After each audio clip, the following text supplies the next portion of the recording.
Welcome to Pro Wrestling History Daily Top 5. I'm your host, the eclectic gentleman, Stephen Watts, and join me as I count down the top 5 moments for this day in pro wrestling history. But before we get started, don't forget to like, share, and subscribe. And without further ado, let's get our wrestling history on. Number 5, 2017, Superfly Jimmy Snuka passes away.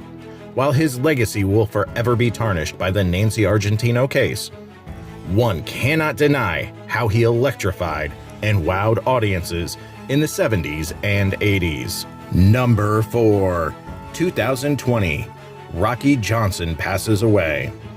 Rocky was the first black Georgia heavyweight champion, as well as a 2-time NWA television champion.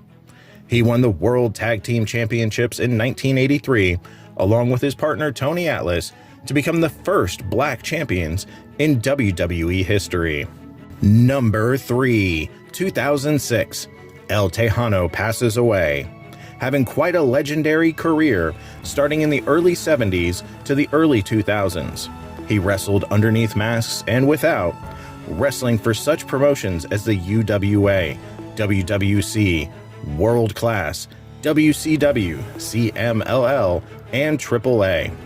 His son, Juan Aguilera Leos, wrestles underneath the name El Tejano Jr. in tribute to his father. During his professional wrestling career, Aguilera helped populate the concept of the trios match.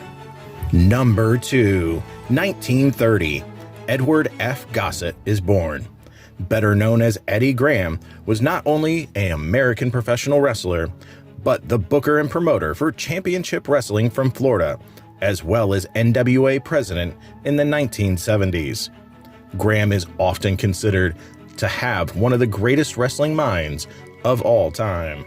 Number 1, 1989, WWF holds the first Royal Rumble pay-per-view in Houston, Texas.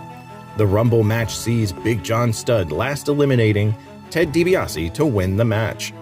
Note, the first WWF Royal Rumble aired not on pay-per-view, but on the USA Network to counter NWA's Buckhouse Stampede pay-per-view in 1988. And that's our list. Make sure to comment below on which event you feel was the most important for this day in pro wrestling history. Till next time, I'm the eclectic gentleman, Stephen Watts, and we'll see you tomorrow.